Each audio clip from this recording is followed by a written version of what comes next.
번째로 빌립보서에 대한 이야기를 하려고 합니다. 혹시 저 때문에 지난 한 주 동안 이 영화를 보신 분이 계신가요? 어휴, 많이 보셨네. 저한테 좀 얼마 띄워주셔야 되는 거 아닌가, 영화사에서? 자, 하여튼 이 바울에 대한 생각을 하면서 오늘 빌립보서 두 번째 이야기를 하려고 합니다. 빌립보 교회에 두 가지 이슈가 있었다고 제가 지난번에 정리를 하면서 말씀드렸는데, 첫 번째는 관계가 문제가 좀 있었다라는 것이었습니다. 그래서 빌립보서에서의 두 가지 이슈 중에 첫 번째가 관계에 문제가 있어서 그 관계를 해결하기 위해서, 도와주기 위해서 바울이 이 빌립보서를 썼습니다. 그래서 지난주에 봤던 것처럼 영적인 관계를 만드는 것에 대해서 지난주에 했고요. 그 다음에 이제 또 하나 빌립보 교회에 문제가 있었는데 그 문제를 돕기 위해서 바로 이 글을 또 썼다라고 말씀을 드렸습니다. 바로 그 두 번째는 무엇이냐면, 여러분들이 빌립보서 읽어보시면 알게 되실 텐데, 바로 그 거짓 선생이 있다, 그들을 주의하라, 이런 이야기가 나옵니다. 거짓 선생이 있다, 거짓 가르침에 대해서 조심하라, 이렇게 나옵니다. 실제로 빌립보서는 어떻게 보면 거짓 선생에 대해서 주의하라는 이야기를 하고, 또 골로새서에서 나오고 또 다른 곳에서도 그런 이야기들이 등장을 하는데, 사실은 이 문제는 훨씬 더 심각한 곳은 고린도서에 나오는, 또 갈라디아서에 나오는 이야기를 보면 훨씬 더 심각한 문제였음을 알게 됩니다. 고린도와 갈라디아는 심지어 바울의 그 사도권을 인정하지 않기까지 했기 때문에, 그래서 아예 더 이상 그 교회에 영향을 주지 못하게 하려고 하는 사람들이 세력을 형성할 정도로 심각한 문제였습니다. 하지만 이렇게 빌립보서를 읽어보면 그 정도까지는 아닌 것 같고, 여기에 있는 형제자매들은 그렇게 크게 영향을 받지는 않았던 것 같습니다. 하지만 고린도 교회와 갈라디아 교회는 기록에 의하면, 성경이 아닌 다른 기록에 의하면, 심지어 이제 바울을 아예 그 교회에 못 오게, 영향을 아예 못 주게 할 정도로 굉장히 큰 위기가 있었다라고 하는데, 그 부분은 고린도랑 갈라디아서를 공부할 때 따로 이야기가 될 부분이고요. 그래서 오늘은 이 빌립보 교회에 있었던 이 부분에 대해서 바울이 어떻게 이들에게 이것을 대응할지에 대한 것을 이야기하는 부분을 좀 보려고 합니다. 빌립보 3장 2절과 19절에는 그들이 어떤 일을 했는지를 조금 유추해 볼 수 있는 그런 구절이 나옵니다. 그렇게 중요한 구절은 아니니까 제가 그냥 읽도록 하겠습니다. 포피를 베어 할례한 것을 자랑하며 악을 행하는 개 같은 자들을 주의하십시오. 많은 사람들이 그리스도의 십자가의 원수가 되어 살고 있습니다. 그들의 마지막은 멸망입니다. 그들은 육체의 욕망을 자기들의 신으로 삼고 수치를 영광으로 알며 세상적인 일만 생각합니다. 아멘. 그 거짓 가르침을 주장했던 사람들의 특징이 뭐냐면, 바로 여기에서 이제 유추가 되는데요. 할례를 하기를 원했습니다. 할례를 해야 되고요. 또 이 부분이 골로새나 아니면 다른 데랑도 연결이 되는데, 갈라디아나, 그들의 주장했던 것들을 보면 어떤 것들이 있냐면, 할례를 하는 것, 그리고 음식을 가려 먹어야 되는 것. 그래서 지금 우리가 잘 먹고 있는 돼지고기도 먹지 말아야 되는 그런 것이고요.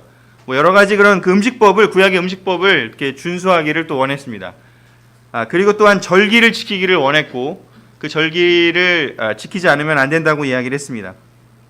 그래서 이 당시에는 크게 두 가지, 그러니까 유대인들의 그 구약 전통을 따르면서 예수님을 알게 된 사람들, 그리고 그 외에 헬라주의라고 얘기하는데, 그러니까 유대교회가 아니라 유대 전통을 잘 모르고 그 그리스 문화권에서 살았던 그 당시에 국제적인 환경이었기 때문에, 안디옥이나 이런 빌립보나 이게 다른 지역에 사는 그 유대인들이나 이런 사람들은 그 법을 그렇게까지 준수하지 않았기 때문에 그걸 잘 몰랐다고 합니다. 그래서 크게 보면 거짓 가르침이 두 가지의 흐름이 있습니다. 첫 번째, 그래서 유대교의 전통적인 가르침을 따라야만 한다라고, 예수님을 안 믿는 건 아닙니다. 예수님을 믿지만 그것만으로 부족하다. 구원을 받기 위해서는 예수님만 믿어서는 안 되고, 할례도 받아야 되고, 또 음식도 가려 먹어야 되고, 절기도 지켜야 되고 하는 이런 것들을 주장을 했습니다. 그리고 그 외에 이제 그 그리스 문화, 그리스 철학, 벌써 뭐 플라톤, 아리스토텔레스 뭐 이런 굉장한 철학이 발달한 지 벌써 몇백 년이 흐른 뒤이기 때문에 굉장한 철학이 발달해 있던 시대였습니다. 그래서 한쪽 면에서는 그 철학을 더 많이 그 접목을 시켜서 예수님의 실제 그것이 중요한 게 아니라 예수님이 얘기한 가르침을 철학적으로 이해하는 것이 중요하다라는 그런 가르침을 더 널리 퍼뜨리고자 했던 교회 안에 들어왔지만 그것을 이렇게 더 강조했던, 그래서 그런 것들을 전파했던 이야기가 있습니다. 그런데 이제 빌립보 교회는 약간 그 유대주의적 이 부분이 조금 더 강한 가르침을 가르쳤던 그들이 있었고요. 여러분들 골로새서를 읽어보면 그곳에는 철학에 대한 경계하라는 이야기가 나옵니다. 달리 말하면 골로새는 그 그리스 전통, 그리스 문화의 영향을 많이 받은 것에 의해서 나온 그 가르침들이, 거짓 가르침들이 존재했다라는 거죠. 그래서 그들의 공통점은 뭐냐면 예수님을 아는 것, 예수님의 십자가의 의미를 이해하고 그 예수님이 살았던 삶을 닮는 것보다는 그 외의 것들이 더 필요하다. 예수님만으로는 부족하다. 예수님이 부족하다고 이야기한 건 뭐냐면 예수님을 잘 몰랐기 때문에 예수님만으로 부족하다고 이야기를 한 겁니다. 자, 그래서 이제 이 빌립보 교회와 골로새 교회의 거짓 가르침이 조금 차이가 있다는 것을 제가 좀 설명을 드리고요. 그래서 지금도 안식교회에서는 이때 이들의 주장과 유사한 주장을 지금도 하고 있습니다. 예수님을 믿지만 예수님이 그리스도다, 하나님의 아들이다, 신이다 이런 것보다는 그 규정을 여전히 지켜야 한다라고 주장을 하는 것이 바로 안식교가 됩니다. 자, 그래서 어찌됐건 이런 부분들에 대한 가르침을 대항하기 위해서 그것들의 잘못된 것을 이야기를 하지 않고 바울은 우리가 가진 진짜 소중한 것을 포커스하게 합니다. 여러분 진짜 다이아몬드나 진품을 구별하기 위해서 해야 될 일은 가품을 수많은 가품들을 열심히 차이를 뭔지를 아는 것이 아니라 진품을 열심히 보고 진품에서 벗어나는 것이 무엇인가를 보는 것이 중요하다고 합니다. 그래서 바울은 이들에 대한 거짓 가르침을 경계하면서 오늘 나누고 싶은 부분들이 빌립보의 여러 곳에 나오는데, 그래서 오늘의 주제는 거짓 교사들을 대처하는 바울의 가르침인데요. 그 구절을 요약해보면 빌립보서 3장 7절에서 10절입니다. 아마도 굉장히 많은 분들이 알고 계시고 또 좋아하고 또 깊은 어떤 깨달음을 얻게 해주는 그런 구절이 아닌가 싶습니다. 이게 좀 길기 때문에 제가 이렇게 두 장에 나눠서 갖고 왔는데요. 우리 같이 그냥 이어서 쭉 읽어보도록 하겠습니다. 그러나 시작. 그러나 내게 유익하던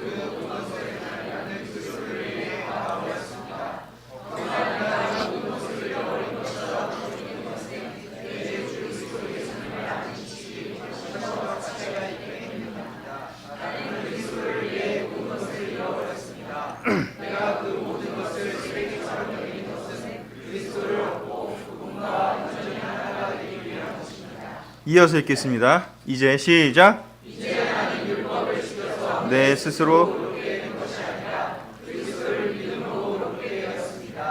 이 의는 어디까지나 믿음에 근거한 것이며 하나님이 주신 것입니다. 내가 원하는 것은 그리스도를 바로 알고 그분의 부활의 능력을 체험하며 그분의 고난에 참여하고 그분의 죽음을 본받아 어떻게 해서든 나도 부활하는 것입니다. 아멘. 여기 보면 바울은 이야기합니다. 이 거짓 가르침과 다르게 우리가 추구하는 것, 우리가 목적으로 하는 것, 예수님을 그리스도로, 예수님을 신의 아들로, 예수님을 신으로 인정하고 따르는 우리 제자들은, 예수님의 제자들은, 그리스도인들은, 크리스찬은 무엇을 목적으로 하느냐? 바로 그것은 무엇이냐면 그리스도를 얻고 그분과 완전히 하나가 되기 위한 것이라고 이야기를 합니다. 예수님을 얻는다. 예수님과 하나가 된다. 그것은 무엇인지 예수님은 이미 우리를 얻고 우리와 하나가 되기 위해서 하늘에 그냥 계신 것이 아니라 인간이 되셔서 우리에게 오셨다는 거죠. 그렇다면 우리가 예수님에게 가는 것, 바로 그것이 또한 우리에게 필요한데, 예수님과 하나가 되기 위한 것이 바로 우리가 필요한 것인데요. 첫 번째는 무엇이냐면 그리스도를 바로 아는 게 필요하다. 그리스도를 바로 아는 것은 굉장한 생각을 해야 되고 굉장히 많이 묵상해야 되고요. 또 굉장히 그것을 연구해야 되는 부분이죠. 예수님을 바로 안다는 것. 내가 지금 알고 있는 예수님, 지금까지 알아왔던 예수님과 굉장히 시간이 흐르면서 또 다른 예수님을 알아가는 것이 바로 이 크리스천 삶의 묘미이기도 하고 놀라운 특권이기도 합니다. 20년 전에 제가 알았던 예수님과 10년 전에 알았던 예수님, 지금의 예수님이 점점 달라집니다. 이유는 무엇이냐면 예수님이 바뀌었기 때문인가요? 아니죠. 제가 경험하는 게 바뀌기 때문이죠. 20년 전에 알았던 예수님은, 대학생 때 알았던 예수님은 정말 이렇게 열정적이고 놀랍고 막 세상을 바꾸고 뭔가 파워풀하고 힘이 있고 어떤 그런 부분. 왜냐하면 그때 제가 추구하는 것들이 그런 것이었고, 제가 그만큼 인생의 쓴맛도 겪어보지 못하고 어떤 삶의 아픔이나 어려움도 겪어보지 못했기 때문에 제 경험에 한계가 있기 때문에 그거밖에 알 수가 없다는 거죠. 하지만 시간이 지나면 지날수록 제가 결혼도 하고 아이도 낳고 애를 끌어안고서는 정말 새벽에 애가 아파가지고 정말 그 애를 붙들고 그 응급실에 달려갔던 그 경험들을 하고, 또는 너무나 너무 애가 아파가지고 그 아픈 아이를 대신해서 정말 눈물 흘리면서 내가 아프게 해달라고 기도하면서 그 아이가 낫기를 원하는 그런 경험들을 하고, 또는 회사에서 그 경험들을 대학생 때 그런 경험하지 않지만 사회생활하면서 정말 부당한 그런 대우를 받으면서의 그 아픔들, 그러면서 견뎌내야만 했던 아픔들, 돈을 벌고 부양해야 되고 뭔가 참아야 했기 때문에 얻게 되는 그런 경험들, 그런 여러 가지 경험들, 올바른 것을 주장하기 위해서, 초대하고 사람들을 사랑하기 위해서 내 시간을 쓰고 헌신하고 나는 사랑한다고 했지만 그 사람이 받아들이지 않고 그 나에게 오히려 당신은 날 사랑하는 게 아니다 라고 오히려 이야기할 때 그 아픔들, 그런 경험들이 쌓여서 시간이 흐르면서 바로 우리가 변하기 때문에 예수님을 알아가는 그것이 더 성장하게 된다는 거죠. 그렇지 않습니까? 또한 그분의 부활의 능력을 체험한다는 것이요. 우리의 그것은 무슨 의미입니까? 부활의 능력이요. 우리가 매일매일 바뀐다는 것은 뭐냐면 그리스도를 알기 때문에 낙심하는 것이 아니라 다시 일어나서 또 예수님을 바로 알기 위해서, 어제 알았던 예수님이 아니라 오늘 나에게 주어지는 예수님, 오늘 내가 경험하는 예수님, 오늘 하나님이 나에게 알려주시는 그 예수님을 내가 알기 때문에, 또 알고 싶기 때문에 오늘 내가 새롭게 시작하는, 아침에 일어나서 다시 한번 성경을 펴고 오늘 내가 예수님의 말씀대로 살겠다, 오늘은 내가 새로운 삶을 살겠다, 그렇게 매일매일 결정하고 살아가는 그 매일매일의 시간들이 진정한 의미에서의 부활의 능력을 체험하는 것 중에 하나라고 생각합니다. 물론 그런 매일매일뿐만 아니라 어떤 특별한 사건들을 통해서, 더 뭔가 특별한 사건들을 통해서 부활의 능력을 체험할 수도 있겠죠. 하여튼 그런 것들이 매일매일의 체험, 또 특별한 사건들의 체험, 그런 삶의 경험들을 통해서 실제로 내가 다시 살아나는 느낌, 예수님 때문에 힘을 얻어서 다시 살아나는 그 체험들을 우리가 하게 됩니다.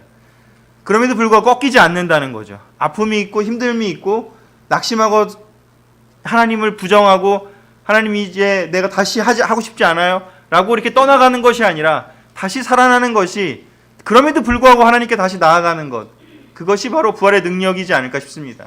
그것을 통해서 세 번째로 뭘 이야기하는지, 그분의 고난에 참여하는 것이라고요. 그분의 고난, 예수님께서 겪으셨던 고난에 내가 참여하게 된다는 것이요.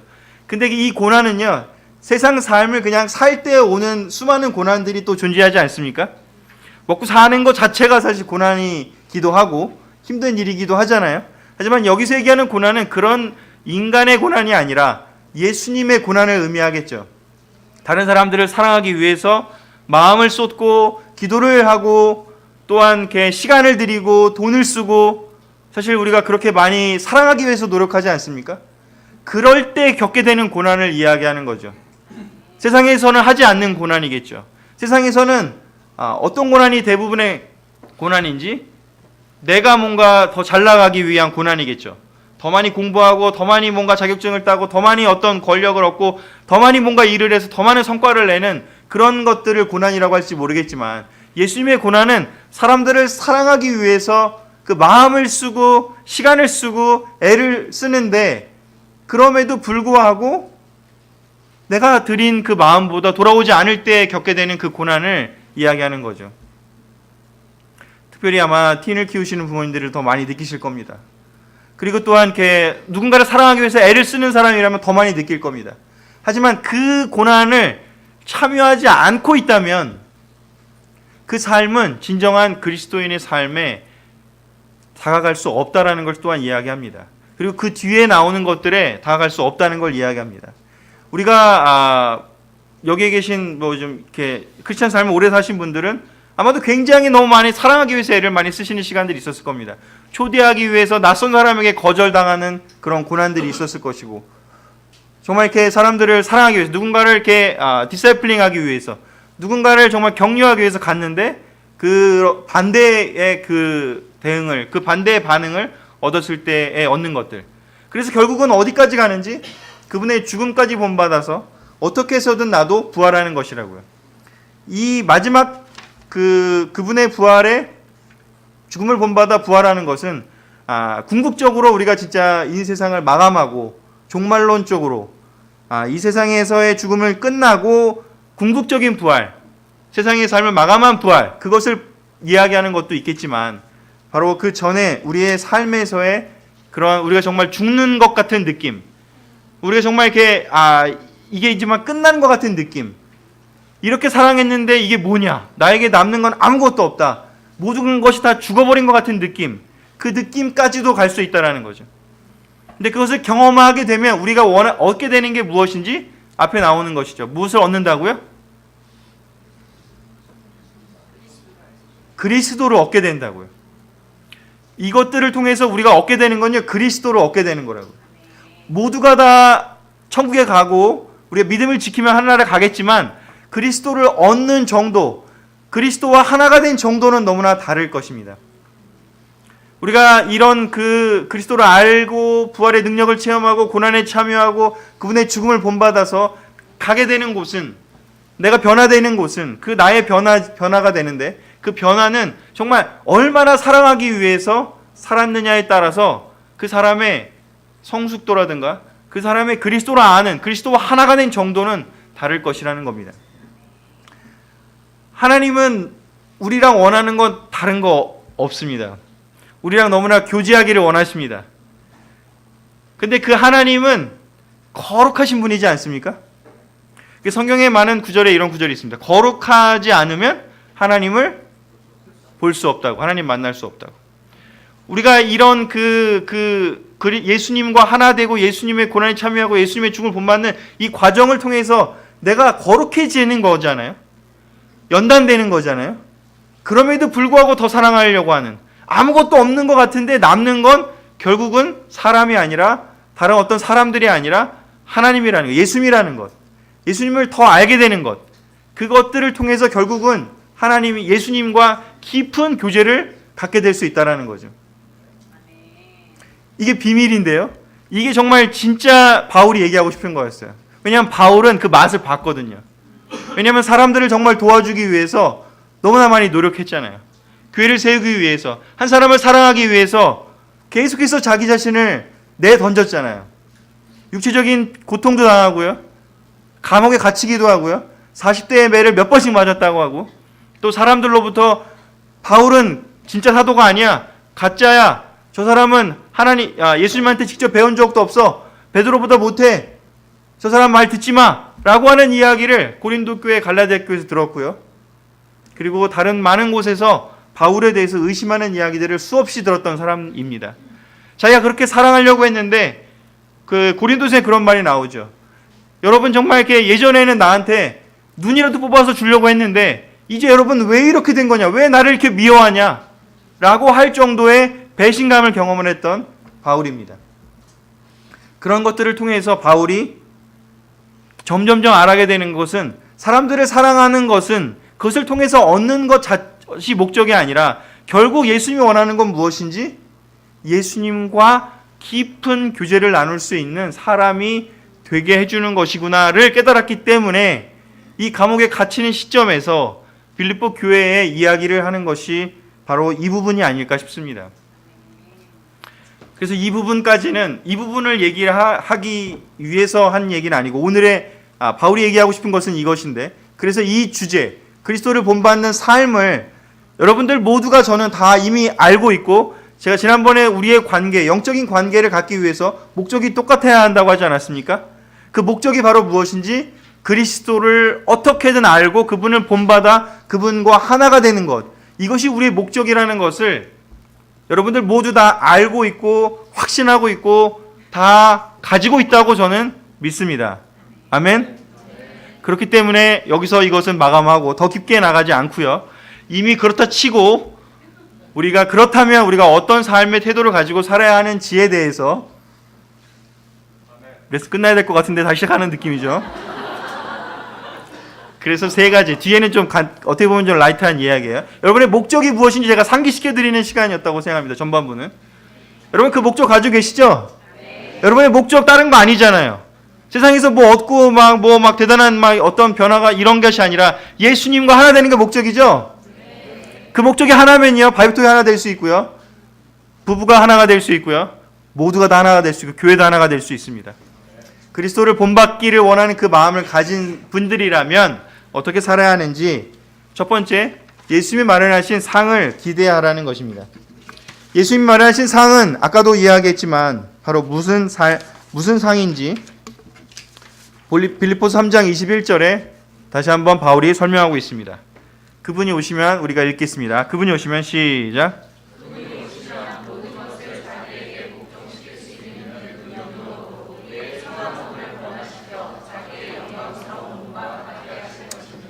아멘.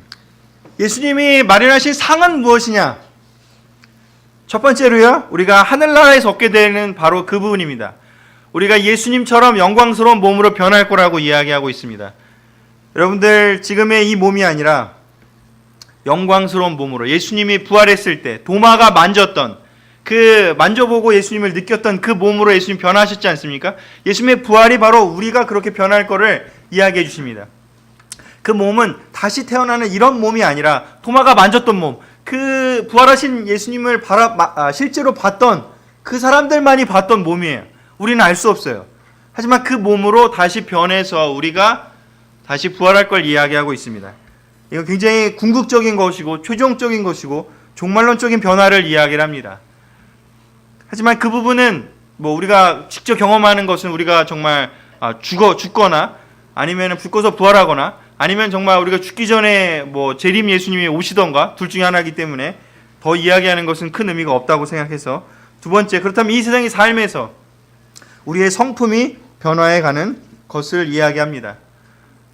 우리가 이렇게 그 쉐어링 같은 것을 할 때 굉장히 큰 격려가 되는 이야기 중에 하나가 무엇인지, 당신이 되게 많이 변했다, 너가 되게 많이 변한 것 같다, 너가 많이 예수님의 성품으로 변한 것 같다, 이런 이야기를 들을 때 여러분 너무나 뿌듯하고 기쁘고 그러시지 않습니까?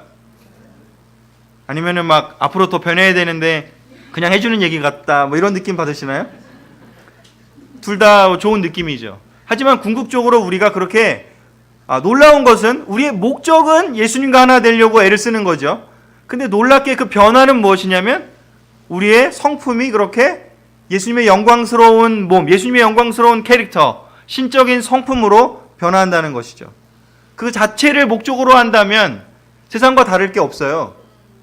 우리 유교에서도 사서 삼경 대학 논어 맹자 하면서 성품을 변화시키기 위해서 얼마나 많은 훈련을 합니까? 인자하고 그다음에 인의 예지 그런 걸 키우기 위해서 얼마나 노력합니까? 그 성품 자체를 목적으로 하는 것들은 다른 종교가 그렇게 하죠. 또 불교나 아니면 소크라테스 철학이든 그 많은 것들은 그 공부를 통해서 어떤 깨달음, 어떤 참선을 통해서 원하는 것은 다 사람들이 훌륭한 인격을 갖기를 원해요. 근데 우리 예수님을 믿는 기독교는 무슨 차이가 있느냐? 우리는 목표를 그걸로 하지 않아요. 우리는 그걸로 목표로 하면 이룰 수 없다는 걸 알기 때문에 우리의 목표는 뭘로 하느냐? 예수님을 닮고 예수님을 사랑하고 예수님과 하나가 되려고, 예수님의 고통에 동참하려고 하는 거, 아까 얘기한 거. 그곳에 계속해서 우리가 노력을 할 때, 그때 비로소 우리에게는 우리가 생각지도 않은 남은 그 결과가 우리 몸에 나타난다는 거죠. 예수님의 성품이. 여기에 계신 많은 분들이 아마도 그래서 그렇게 굉장히 많은 변화가 있었을 거라고 저는 생각합니다. 그래서 여러분 한번 잠시 한번 생각해 보시기를 권해드리고 싶어요. 여러분들이 제자가 된 이후로 지금까지의 삶을 통해서 가장 많이 변한 그 성품은 무엇일까요? 본인이 얘기하면 좀 쑥스럽죠. 우리 옆에 계신 분이 한번 옆에 계신 분을 생각해 보고 한 가지씩만 얘기해 주면 어떨까 싶습니다. 1분 드릴 테니까 하나같이 얘기해 주십시오. 상처받지 않게 빨리 얘기해 주세요. 네.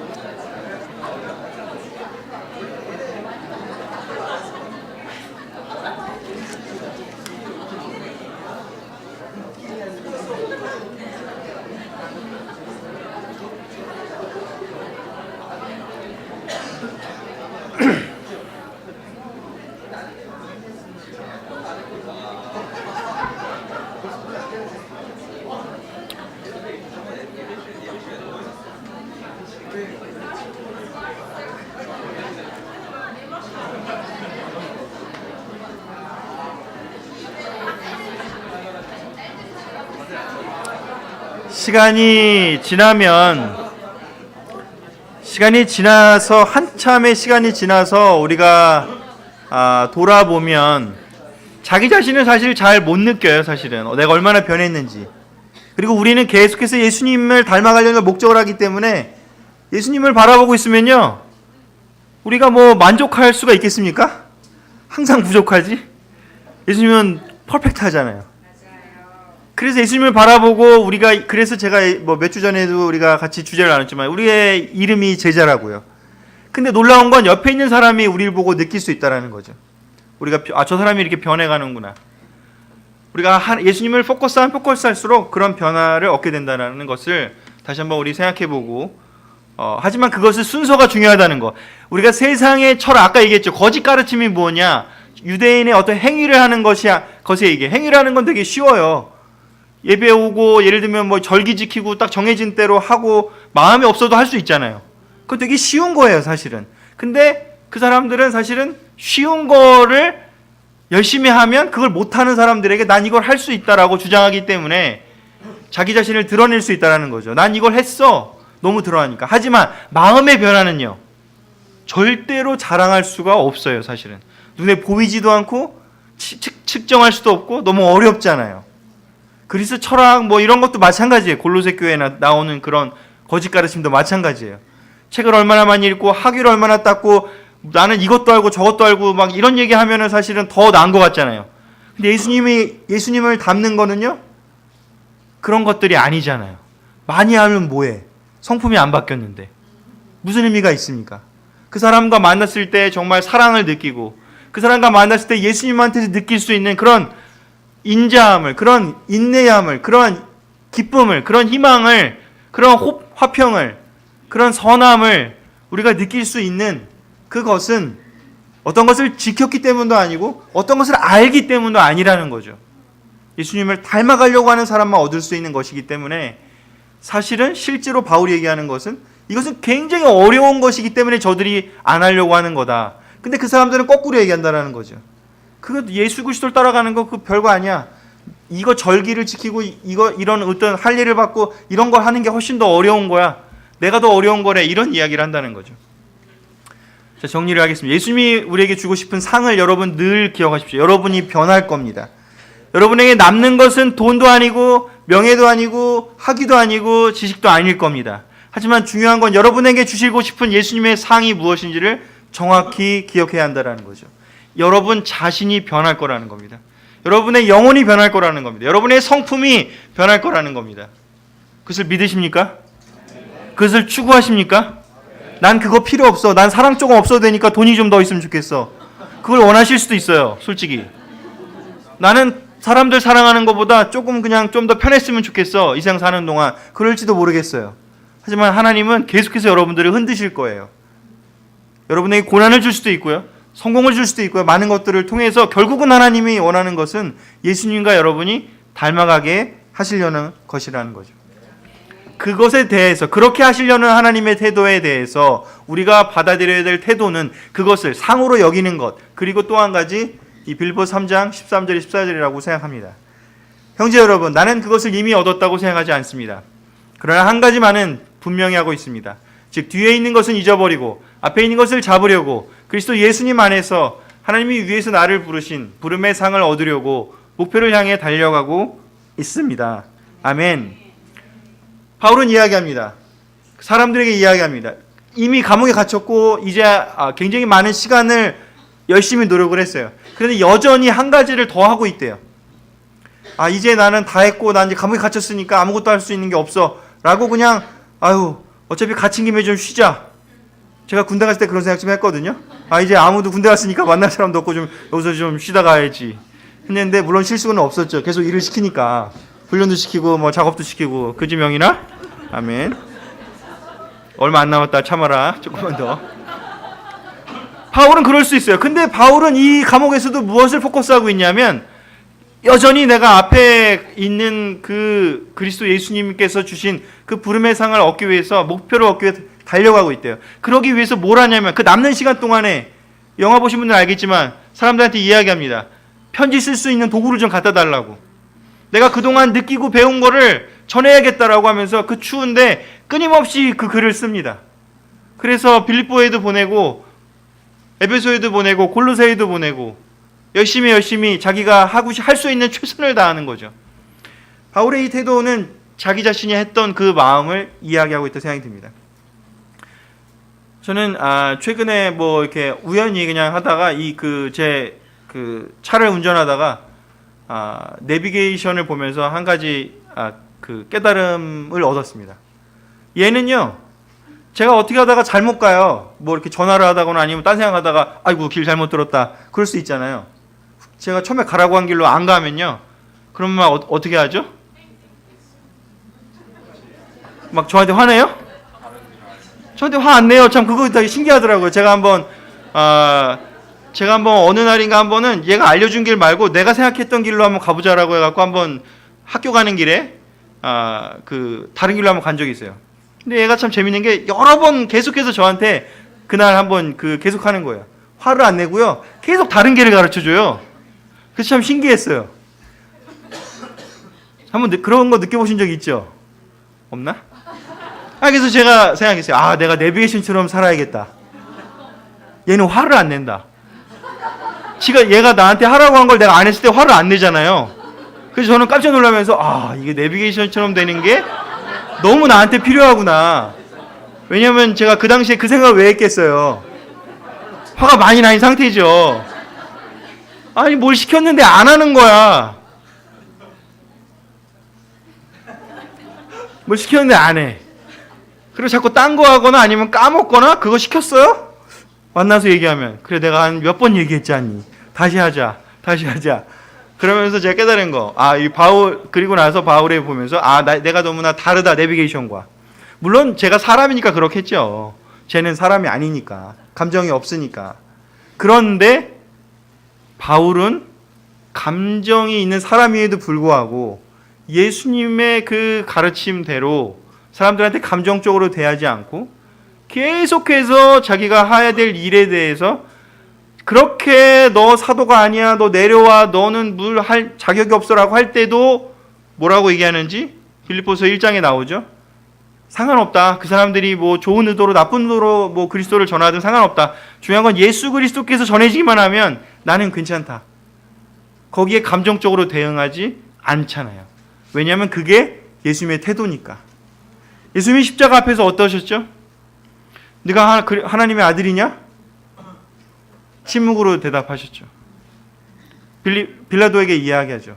네가 가진 그 권한, 나한테 모욕할 수 있고 나를 십자가에 못 박을 수 있는 그 권한 누가 주었냐? 하나님이 주었다. 하나님이 고난을 허락했기 때문에 내가 지금 이 고난을 겪는 거다. 이 고난을 통해서 하나님이 얻게 될 것이 있기 때문에 내가 이 길을 가야만 한다. 끊임없이 그 어떤 상황에 겪던지 간에 예수님이 가졌던 그 태도를 바울이 지금 갖고 있는 거죠. 그 바울의 태도는 감정이 없어서가 아니라, 감정이 있음에도 불구하고 훈련을 통해서 변화돼서 정말 성품이 얼마나 깎이고 얼마나 고난을 당해서 그 성품이 됐는지는 모르겠지만 이 내비게이션 수준까지 되지 않았나 싶습니다. 제가 죽기 전까지 그렇게 될지는 모르겠습니다. 하지만 저는 이렇게 하고 싶습니다. 예수님 말하신 상을 기대하기 위해서 누군가에게 계속해서 내가 같이 원하는 것을 이야기하고 뭘 얘기했는데도 변하지 않는다면 계속해서 그럼 그 길이 아니면 다른 길을 가십시오. 이렇게 해주십시오. 저렇게 해주십시오. 끊임없이 미래에 대한 이야기를 할 수 있는 사람. 왜 안 바뀌는 거야 하면서 나 이제 너 안 알려줄 거야. 길 안 알려줘. 네 맘대로 가. 그렇게 얘기하지 않고 어차피 소용없어. 넌 내가 하는 대로 안 갈 거잖아. 그러면서 화내지 않고 계속해서 목적지를 가르쳐주는 사람. 그날 제가 엄청 돌아갔거든요. 결국에는. 근데 이 깨달음을 얻어서 기뻤어요. 누군가를 돕는다는 것, 누군가를 사랑한다는 것은 너무나 어려운 길인데 이 내비게이션처럼만 할 수 있다면 내 감정을 극복할 수 있다는 이야기는 무엇인지 내가 사라지고 예수님만 남으면 가능하겠다는 거죠. 내가 남으니까 내 말 안 들으면 화가 나는 거예요.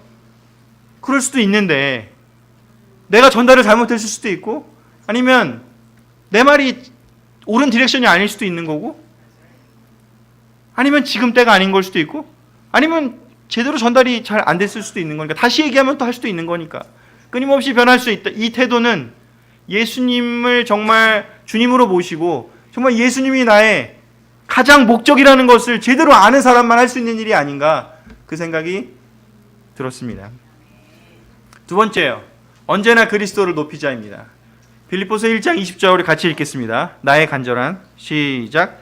나의 간절한 기대와 희망은 내가 어떤 일에서도 부끄러움을 당하지 않고 전과 같이 지금도 큰 용기를 가지고 살든지 죽든지 언제나 그리스도를 높이는 것입니다. 아멘. 두 번째로 이야기합니다. 예수님이 목적인 사람, 예수님을 닮는 것이 삶의 목적인 사람은 빌립보 교인 여러분, 빌립보 형제자매 여러분, 여러분들에게 제 비밀을 알려줍니다 라고 하면서 바울이 이야기합니다. 언제든지 그리스도를 높이는 게 나의 삶의 태도라고요. 내 목적은 예수님을 닮는 거지만 내 태도 중에 하나, 그런 삶을 사는 사람의 태도 중에 하나는 뭐냐면 언제든지 그리스도를 높이는 거라고요. 이 언제든지가 무엇이 되게 중요하다는 생각이 듭니다. 일이 잘 되든지 일이 잘 못 되든지 그리스도를 높이는 것, 그 태도를 갖는 것.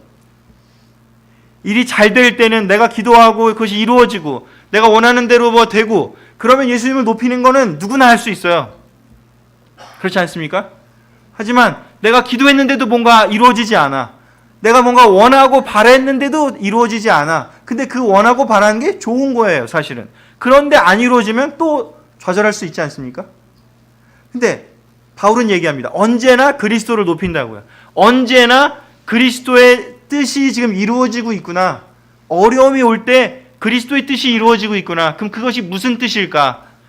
내가 뭔가를 변화하기를 원하는 뜻일까?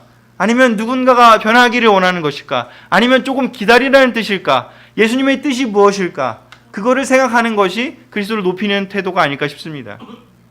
일이 잘 되든지 못 되든지에 포커스하는 것이 아니라 언제든지 예수님의 뜻이 무엇일까를 궁금해하고 예수님의 뜻이 이루어진다면 조금 고난이 되더라도 조금 힘들더라도 높일 수 있는 태도, 바로 그것이 바울의 간절한 기대와 희망이라고 이야기를 하고 있습니다. 사람을 대하는 일이든 상황을 대하는 일이든 바울의 태도 중에 하나는 언제나 그리스도를 높이는 태도를 이야기하고 있습니다.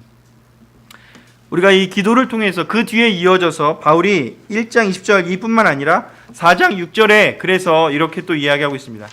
빌립보서 4장 6절입니다. 같이 읽겠습니다. 너무나 여러분 좋아하시고 잘 아는 구절이죠. 아무것도 시작. 아무것도 염려하지 말고 모든 일에 기도와 간구로 여러분이 필요로 하는 것을 감사하는 마음으로 하나님께 말씀드리십시오. 그러면 도저히 상상도 할 수 없는 하나님의 놀라운 평안이 여러분의 마음과 생각을 지켜줄 것입니다. 아멘. 바울이 이야기합니다. 아무것도 염려하지 말고 모든 일에 기도와 간구로 여러분이 필요로 하는 것을 감사하는 마음으로 하나님께 말씀드리래요. 그러면 다 이루어줄 거야. 이렇게 얘기하나요? 다 안 이루어준대요. 신기한 건. 왜? 기도했으면 다 이루어져야 되잖아. 그렇게 얘기할 것 같까 논리적이지 않아요? 근데 얘기합니다. 바울은. 그러면 그 일들이 이루어지고 안 이루어지고가 중요한 것이 아니라 어떤 일이 벌어지는지 하나님의 놀라운 평안이 그리스도 예수님 안에서 당신의 마음과 생각을 지켜주게 될 거라고 이야기합니다. 그 당신의 마음과 여러분의 마음과 생각은 무엇일까? 예수님을 닮는 것, 예수님을 높이는 것, 예수님의 뜻이 이루어지는 것, 그것이 우리의 마음과 생각이라면 지켜질 것이고 평안이 이루어지지 않겠습니까? 하지만 그 우리의 마음과 생각이 그것이 아니라 다른 것을 원하는 것, 내가 원하는 것, 내가 이루어지길 바라는 것, 그것이라면 상상도 할 수 없는 평안이 아니라 불평안은 이상하고 평화가 깨지고 뭔가 불안하고 뭔가 화가 나고 짜증나고 막 그런 일이 벌어지겠죠. 자, 기도를 통해서 우리가 드러나는 거죠. 내 마음과 생각이 올바른지 아닌지가 드러날 거라고요. 그래서 기도를 해야 되는 거죠. 기도를 안 하면 내 마음과 생각이 예수님이 원하는 그 마음과 생각인지 알 수가 없는 거죠. 그래서 기도를 해야 돼요. 또 한 가지, 기도를 할 때 우리를 바라보면 알 수가 있게 돼요. 하나님 이거 해주세요, 저거 해주세요. 하나님한테 막 시켜. 기도하면서 이거 해주시고요, 저거 해주시고요, 이거 이루어주시고요, 누구 좀 바뀌게 해주시고요, 우리 애들 좀 바꾸게 해주시고요, 우리 와이프 좀, 남편 좀, 이 일 좀 바뀌게 해주고 돈도 더 벌게 해주고 막 이런 시켜요. 하나님 이 일이라고 저 일이라고 막 해달라고. 하나님이 종이에요. 내가 종이 아니라 하나님이 종이에요. 근데 기도를 하면서 올바른 기도를 하게 되면 하나님과 교제하는 것, 올바른 목적이 있다면 기도를 통해서 알게 되겠죠. 아, 정말 바뀌어야 될 거는 나구나. 하나님이 나를 바꾸시려고 하는구나. 근데 기도를 해야 돼요. 기도를 하지 말라는 게 아니에요. 그래서 시편처럼 솔직한 기도를 하라는 거예요. 그 기도를 멈추지 말고 끝까지 하라는 거예요. 기도를 하다 보면 깨닫게 되잖아요. 아, 이게 지금 내가 잘못된 기도를 하고 있구나. 아, 내가 지금 목적이 잘못됐구나. 내 생각이 잘못됐구나. 를 알게 될 때까지 기도하라는 거죠. 여러분의 기도는 어떻습니까? 예수님이 여러분의 종입니까? 아니면 기도를 통해서 여러분이 예수님의 종이 되고 있고 하나님의 종이 되고 있습니까? 예수 그리스도를 높인다는 건 무슨 뜻입니까? 내가 종이 된다는 뜻이겠죠. 우리가 왜 행복하지 않고 우리가 왜 좋지 않은 감정 속에 살게 될까요? 우리의 목적이 어긋나가면, 우리의 목적이 세상적인 대로 가면, 우리의 추구하는 바가 우리의 마음이, 우리의 생각이 세상적인 대로 가면 우리는 결코 예수님이 주고자 한, 하나님이 주고자 한 평안, 기쁨, 행복, 만족감, 기쁨, 인내심, 선한 마음, 충성스러운 마음, 그 모든 성령의 열매를 결코 얻을 수가 없게 됩니다. 그래서 그 열매들을 바울은 4장에서 또 한번 이야기합니다. 여러분은 주님 안에서 기뻐하십시오. 내가 다시 말합니다. 기뻐하십시오. 나에게 능력 주시는 분 안에서 나는 모든 것을 할 수 있습니다. 감옥에 갇힌 사람이 뭘 할 수 있겠습니까? 근데 그는 이야기합니다. 나는 모든 걸 할 수 있다고요. 아이러니하지 않습니까? 아무것도 할 수 없는 사람이에요. 편지 쓰고 마음을 다해 기도하고 그거밖에 할 수 없어요. 하지만 그것이 모든 것이라고 이야기하는 거죠. 바울의 포커스는 무엇이냐면 다른 사람들을 위해서 기도할 수만 있다면, 다른 사람들을 위해서 글을 쓸 수만 있다면, 다른 사람들에게 자기의 마음과 자기의 깨달음을 전할 수만 있다면 그것이 그에게는 모든 것이 되었습니다. 예수님을 높이는 사람은요 항상 기뻐할 수 있어요. 그래서 우리가 그 기쁨이 나한테 있는지를 체크할 필요가 있어요. 내가 기쁘지 않으면요 예수님을 높이지 않고 있음을 우리가 돌아볼 수 있기 때문인 거죠. 그래서 저는 오늘 두 가지 바울이 이 빌립보서를 통해서 지난번에 관계, 이번엔 거짓 가르침, 우리도 모르는 사이에 거짓 가르침을 내 마음속에 품고 살지도 모릅니다.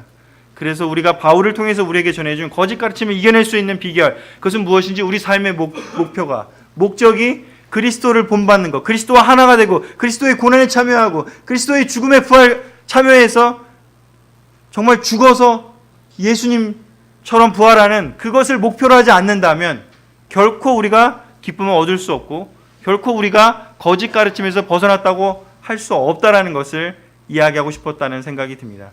그리고 그런 삶을 가진 사람의 태도 중에 두 가지를 전 나누고 싶었습니다.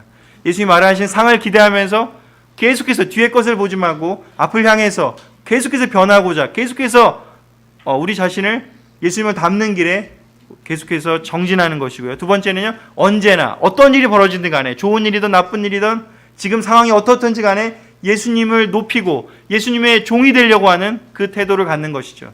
그러기 위해서 기도가 하나의 우리 삶에 그것을 드러내주는 우리의 하나의 모습이었음을 바울이 그 예를 들었다고 생각합니다.